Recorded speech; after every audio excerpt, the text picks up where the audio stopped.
예레미야 20장 7절부터 18절 말씀을 보겠습니다.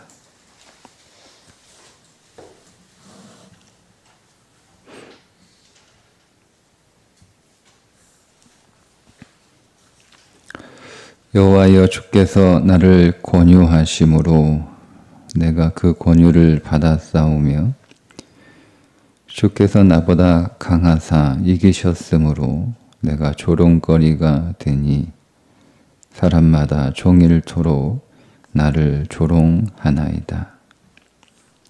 내가 말할 때마다 외치며 파멸과 멸망을 선포함으로 여호와의 말씀으로 말미암아 내가 종일토록 치욕과 모욕거리가 됨이니이다.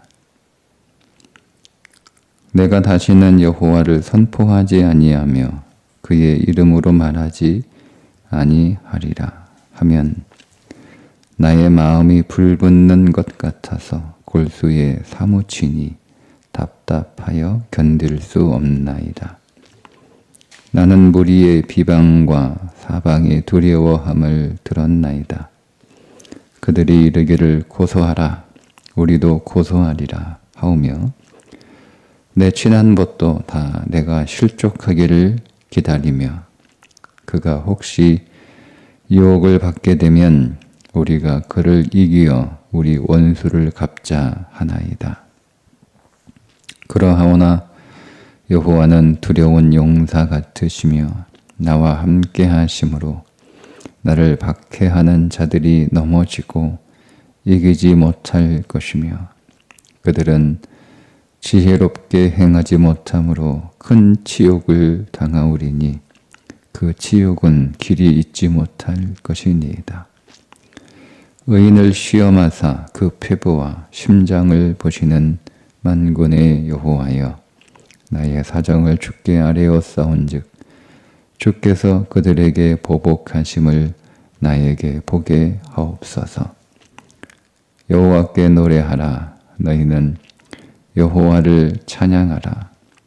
가난한 자의 생명을 행악자의 손에서 구원하셨음이니라.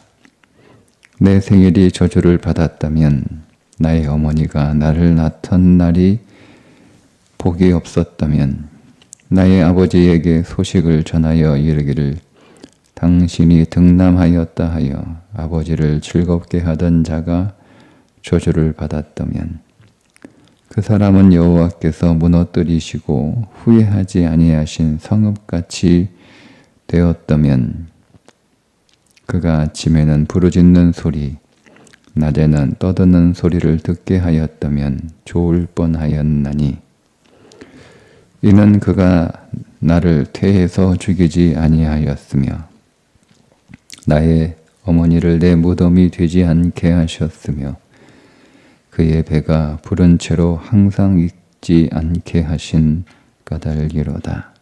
어찌하여 내가 태에서 나와서 고생과 슬픔을 보며 나의 날을 부끄러움으로 보내는고 하니라. 아멘. 오늘 말씀은 우울증에 걸린 예레미야입니다. 2025년 한국교회 트렌드가 이렇게 될 것이다로 10가지를 예측을 했는데 그 가운데 두 번째가 멘탈 케어 커뮤니티라고 하는 주제인데요. 교회 안에 정신건강에 어려움을 겪는 사람들이 많아졌고 그들을 돌보는 일이 필요하게 될 것이다는 그런 내용입니다. 한국에서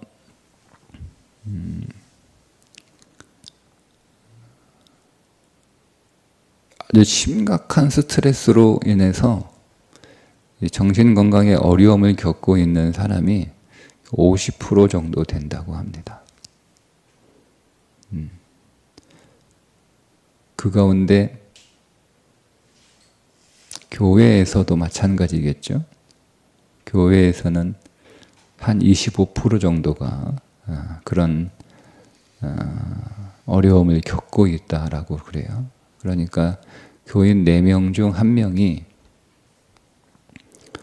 굉장한 그 스트레스로 인해서 정신적인 어려움을 겪고 있다는 거예요. 그 정신적인 그 여러 가지 어려움 가운데 이제 한 부분이 이제 스트레스인데, 그 우울증인데, 우리나라의 우울증으로 고생하고 있는 사람이 100만 명 정도 된다고 합니다. 굉장히 많은 숫자로 보여져요. 이제 사회에서는 그런 어려움을 겪고 있는 사람들을 돌보는 그 시스템이 우리나라가 좀 현저하게 낮아요. 한 11% 정도밖에 되지 않는다고 합니다. 다른 나라들은 한 20% 정도 그런 돌봄의 서비스를 받고 있는데 우리나라는 한 11% 정도. 교회는 어떻겠어요? 교회는 한 6% 정도밖에 되지 않는데요. 그러니까 그런 어려움을 겪고 있는 사람들 가운데 100명 중에 6명 정도밖에 그런 돌봄을 받고 있지 못하다는 거잖아요. 근데 교회 안에서 이제 그런 정신적인 어려움을 겪고 있는 사람들을 돌볼 수 있는 그런 인식이 좀 더 확장되어야 되고, 또 그것을 실제적으로 그들에게 도움을 줄 수 있는 그런 목양 시스템이 교회 안에 만들어져야 할 것이다 라는 거죠. 의외로 이런 어떤 정신 건강에 어려움을 겪고 있는 교인들이 참 많습니다. 오래전부터 그런 부분에 대해서 좀 고민하고 있었던 부분인데, 이게 저의 인식과 성도들의 인식의 온도차가 조금 달라요. 그러니까 성도들은 그것들을 자꾸 숨기려고 그러고 별것 아닌 것이라고 생각을 하고, 근데 제가 볼 때는 그렇게 숨기고 별것 아닌 것으로 이렇게 넘어갈 일은 아니거든요. 이거 굉장히 그 신앙에 있어서 중요한 부분입니다. 제가 좀 관심을 갖고 또 추구하는 신앙 가운데 하나가 정서가 건강한 신앙이에요. 정서가. 여러분, 신앙에 있어서 정서가 건강해야 우리의 신앙도 온전하게 성장할 수 있습니다. 그러니까 우리의 신앙을 가로막고 있는 것 가운데 하나가 우리 안에 정서적 문제입니다. 근데 대부분 성도들이 자기의 정서는 문제가 없다고 생각을 하거든요. 근데 어떤 저의 관점에서 보면 저 자신도 마찬가지인데요. 정서적 문제를 갖고 있지 않은 성도는 한 사람도 없어요. 다 문제를 가지고 있어요. 근데 그거를 이제 인정하지 않거나 그거를 잘 모르거나, 그거를 알면서도 그것을 어떻게 해결할 수 있는 방법을 잘 모르니까 그 정서적 문제를 안고 계속 살아가는 거예요. 근데 그것이 하나님의 그 놀라운 은총 아래에서 해결이 됩니다. 저는 확신을 가지고 있어요. 근데 그것이 해결이 될 수 있음에도 불구하고 그것을 신앙 안에서 바라보는 인식이 조금 약한 거죠. 뭐 어쨌든 정서가 신앙에서 굉장히 중요하다. 정서가 신앙에서 굉장히 중요하다는 말은 종교 영역에서, 종교 활동에서 중요하다는 뜻이 아니에요. 제가 말하는 신앙은 삶 전체를 말하는 거예요. 삶 전체. 그리스도인에게 있어서 신앙은 종교적인 영역이 아니고 인생의 전체입니다. 인생의 모두가 신앙이죠. 우리는 신앙으로 살아가겠다라고 하는 거예요. 그러니까 이 정서적인 어려움은 우리의 인생에 굉장히 심각한 문제를 야기합니다. 특별히 인간관계에 있어서 큰 어려움을 겪게 하죠. 뿐만 아니라 학생들에게는 공부하는 거에 어려움을 겪기도 하고 또 우리 성인들에게는 직장 생활에 어려움을 겪기도 하고 다 어려움을 겪게 합니다. 근데 이 정서적인 문제를 좀 가볍게 취급하는 경향이 우리나라에 있어요. 오랫동안. 그리고 그것들을 누군가에게 가서 얘기한다는 걸 굉장히 부끄러운 것이다 라고 여기는 잘못된 왜곡된 인식이 있어서 그것을 잘 인정하지 않으려고도 하고 숨기고 싶어 하니까 그거를 목회자가 얘기하면 싫어하죠. 그래서 괜히 감정이 상해서 갈등이 생길 수도 있어요. 네. 그래서 그런 인식이 성도들에게 좀 유연해지는 그런 시간을 좀 기다리고 있습니다. 근데 그게 점점점 이제 그런 성도들의 인식이 좀 되고 있는 것 같아요. 그래서 그런지는 모르겠으나 어쨌든 이제 한국 교회 안에 이런 정서적인 어려움을 겪고 있는 사람들을 돌볼 수 있는 그런 여러 가지 필요한 시스템이나 그런 어떤 좋은 어떤 방법들이나 뭐 그런 것들이 필요하게 될 것이다 이렇게 예측을 하고 있는 거예요.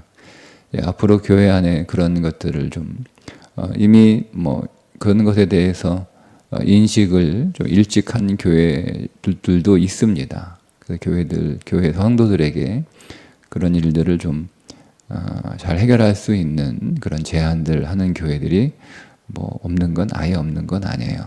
저는 그런 부분에서 좀 앞서가는 교회라고 생각을 합니다. 그런 성도들이 좀 앞서가는 거겠죠. 성도들 일찍이 좀 일찍 깨어 있으니까.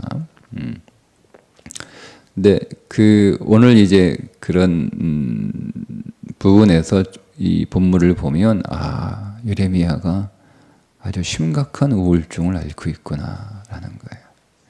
예. 여러분들이 좀 생소한 그런 이해일 수 있겠는데요. 분명히 예레미야가 우울증 앓고 있잖아요. 14절을 한번 보세요.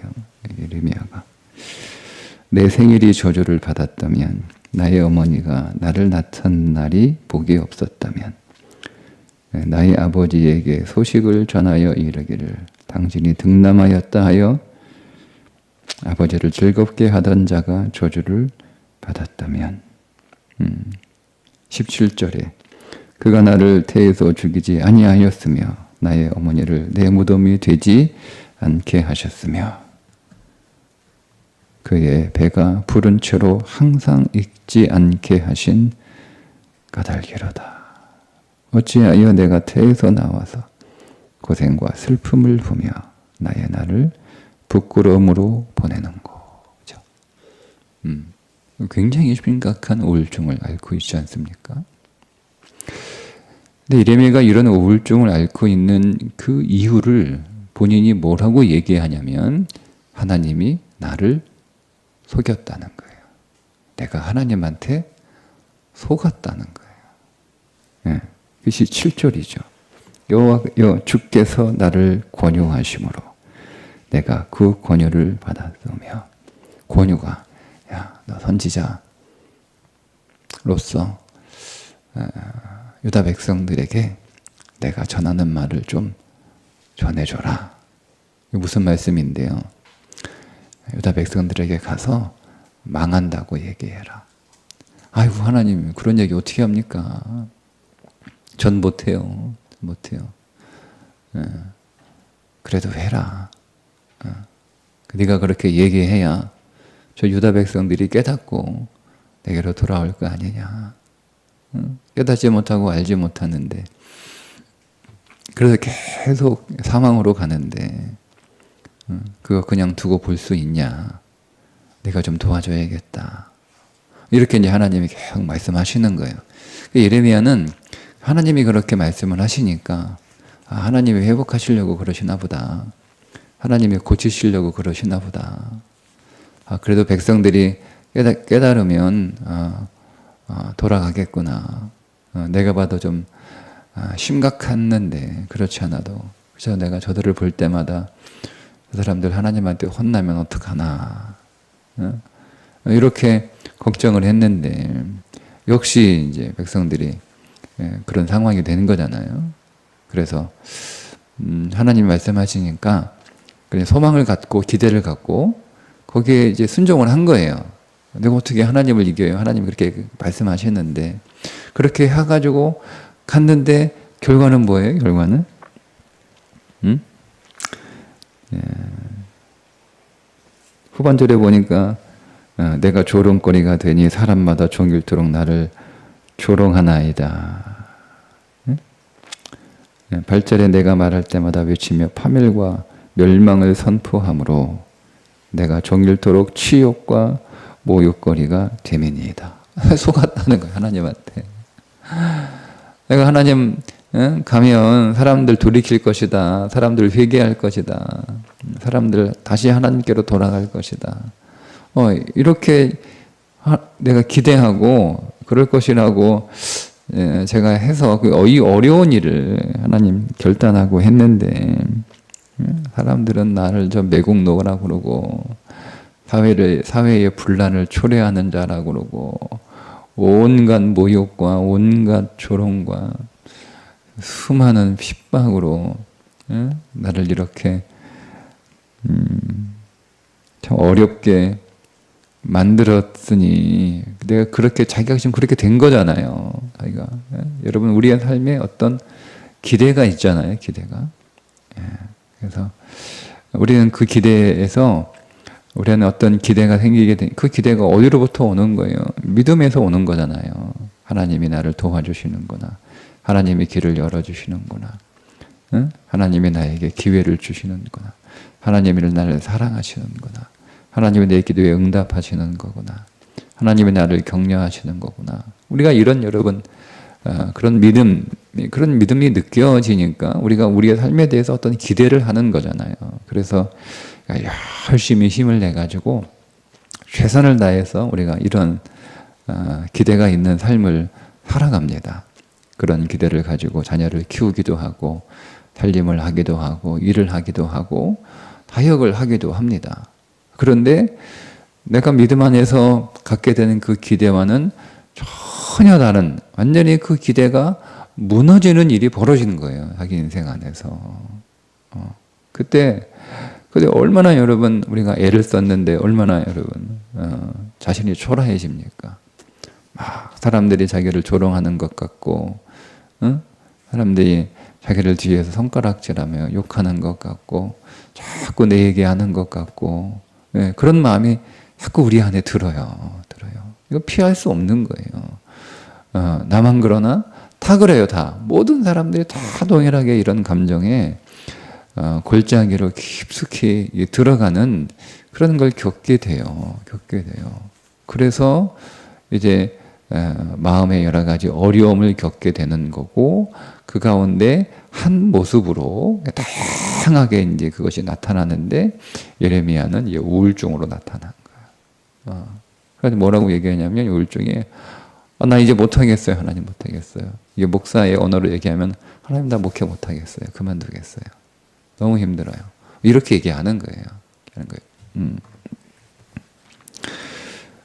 근데 그럼에도 불구하고 예레미야가 이 일을 중단할 수 없었던 이유는 자기 안에 자기 마음에 불이 붙었다라고 얘기를 합니다. 불. 9절에 내가 다시는 여호와를 선포하지 아니하며 그의 이름으로 말하지 아니하리라 하면 나의 마음이 불붙는 것 같아서 골수에 사무치니 답답하여 견딜 수 없나이다.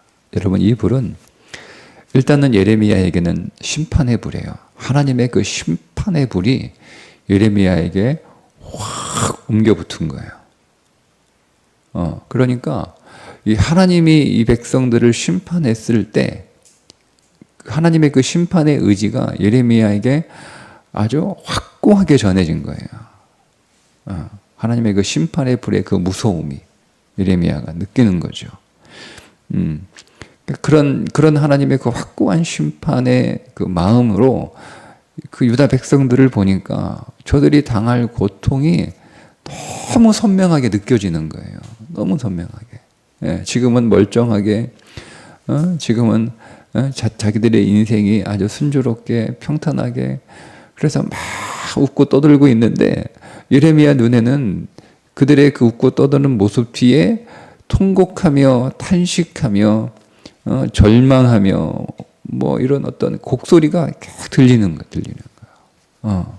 그러니까 예레미야가 그 하나님의 그 말씀을 대언하지 않을 수가 없는 거예요. 하면 할수록 욕 먹는 거거든요. 하면 할수록 모욕을 당하는 거예요. 하면 할수록 조롱을 당하는 거예요. 조롱을.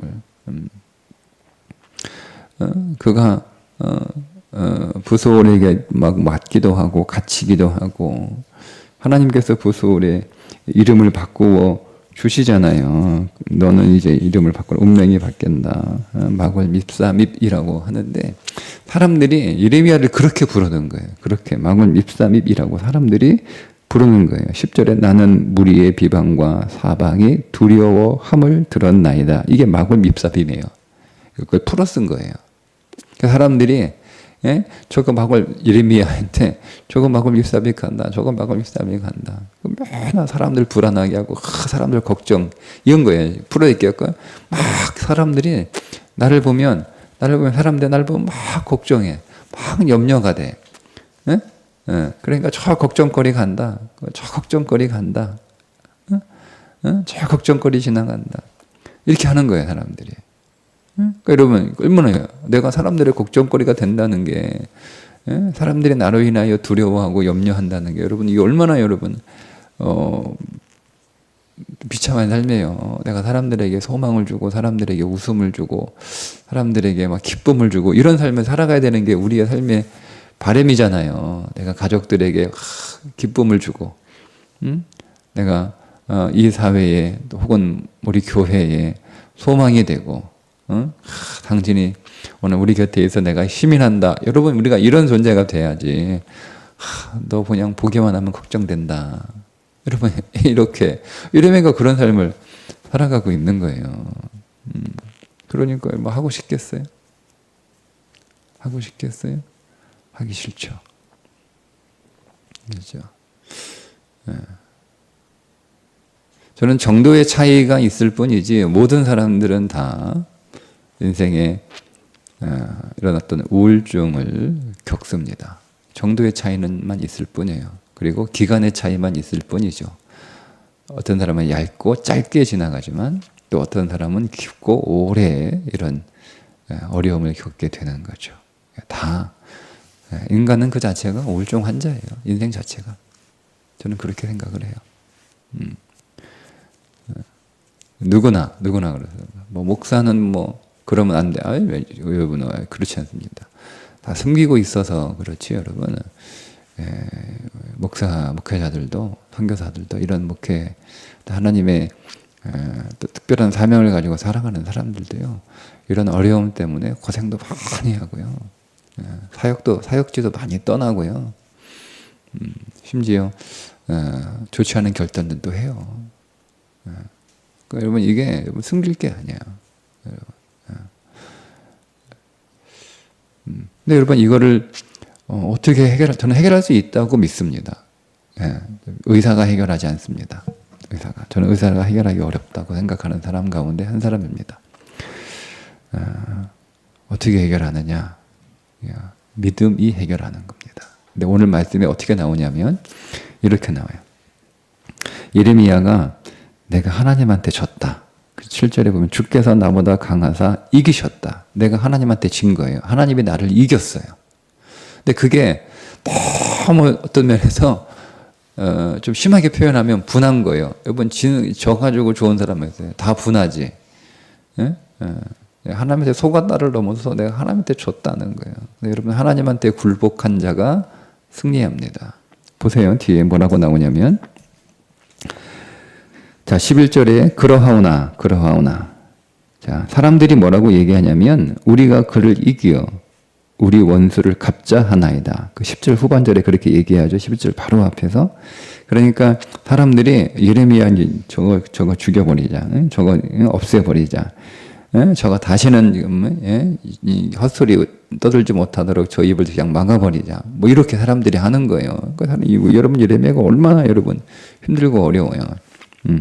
막 자기를 원수처럼 여기니까. 자, 11절에 그러하오나, 보세요. 그러하오나 여호와는 두려운 용사 같으시며 나와 함께 하심으로 나를 박해하는 자들이 넘어지고 이기지 못할 것이요.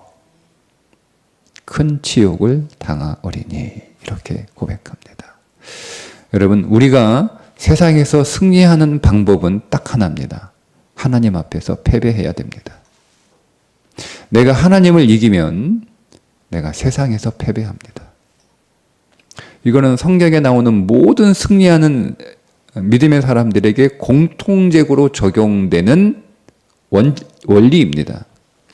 성경에서 믿음의 사람들 가운데 한 사람도 하나님을 이긴 사람이 없습니다. 여러분, 모세가 하나님 이겼습니까? 졌죠? 하나님 안 한다니까요. 안 한다니까요. 그러니까 하나님이 너 죽을래? 하니까 그 무서워가지고 알겠습니다. 따라온 거 아니에요. 모세 하나님 앞에 굴복합니다. 그러지 모세가 바로에게 승리합니다. 여러분, 하나님이 부르시는 용사는 어떤 사람이냐면 기드온 같은 자예요. 여러분, 기드온이 용사입니까? 기드온은 용사의 어떤 그 자격을 못 갖춘, 용사라고 하는 기준에 아주 함량 미달해요. 기드온이. 근데 여러분, 그 기드온이 어떻게 용사가 됩니까? 그는 하나님 앞에 굴복했기 때문에 그렇습니다. 근데 우리는 자꾸 하나님을 이기려고 그럽니다.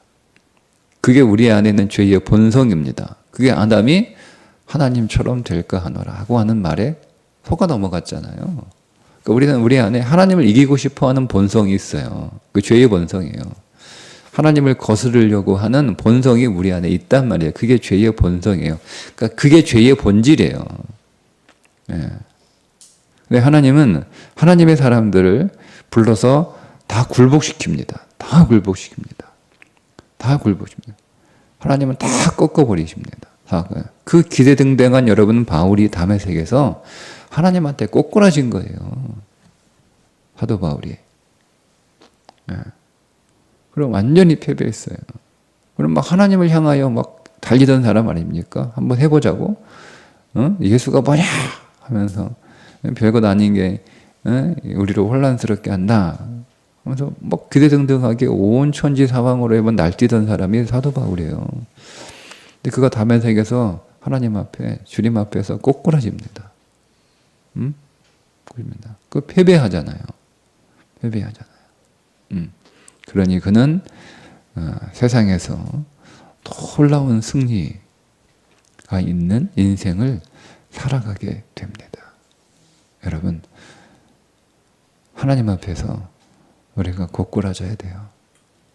하나님 앞에서 패배해야 됩니다. 그래서 그게 어떤 패배냐면 그게 절망하고 낙심하는 패배가 아니고 내 모든 것들이 다 하나님 앞에 내려지고 내 모든 힘이 다 꺾이고 그걸 십자가에서 죽었다라고 표현하는 거예요. 우리가 십자가 죽은 게 뭔지를 잘 모르니까 자꾸 하나님이 우리를 굴복시키려고 일하시는 불구하고 우리는 막 꼿꼿하게 그게 목이 곧은 낙타 아니에요. 목이 곧은 저기에요. 뭐죠? 노새 아니에요. 목이 곧은. 빳빳하게 고정하죠. 그래서 하나님이 계속 너희의 목이 곧다, 너희의 목이 곧다 이런 말이 하나님이 그 목을 꺾어버리시거든요. 그러니까 우리의 모든 힘, 우리의 모든 지혜, 우리의 모든 방법, 우리의 모든 자아 이런 것들 여러분 다 내려놓으셔야 되는 거예요. 다 하나님 앞에 굴복하셔야 되는 거예요. 그게 십자가예요.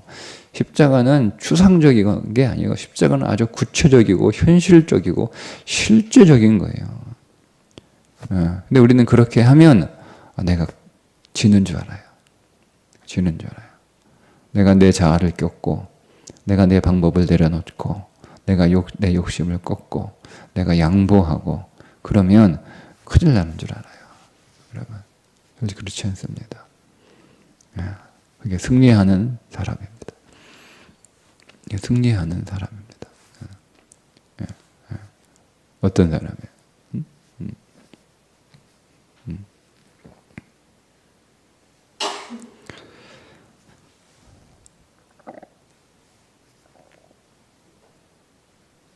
그렇게 내가 하나님 앞에서 굴복할 때 내가 세상에서 이길 수 있다라고 하는 것을 확신하게 되고, 그리고 그것을 예레미야가 또 경험하게 돼요.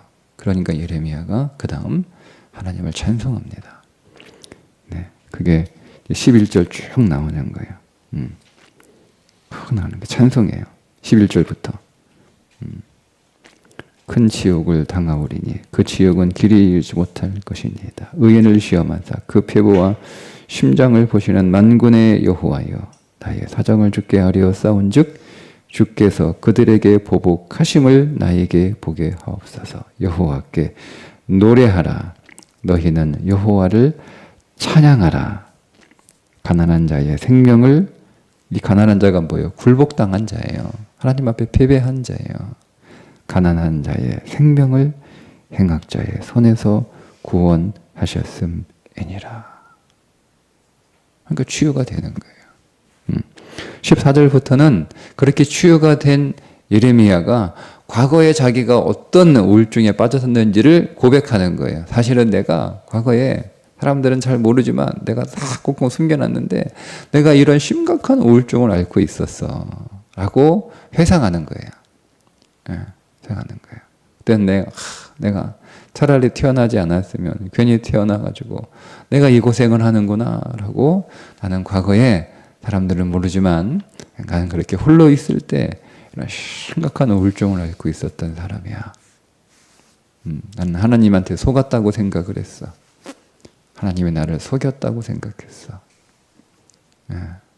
나는 그렇게 패배감으로, 그 패배감에 젖어 있었는데, 그러나 하나님이 나에게 불을 부어 주셔서 내가 그 일을 안 할 수 없었고, 그런데 그 일을 통하여 내가 깨달은 것은 내가 하나님 앞에 패배했기 때문에 내가 사람들에게 승리할 수 있는 삶을 살 수 있었던 것을 내가 깨닫게 된 거야.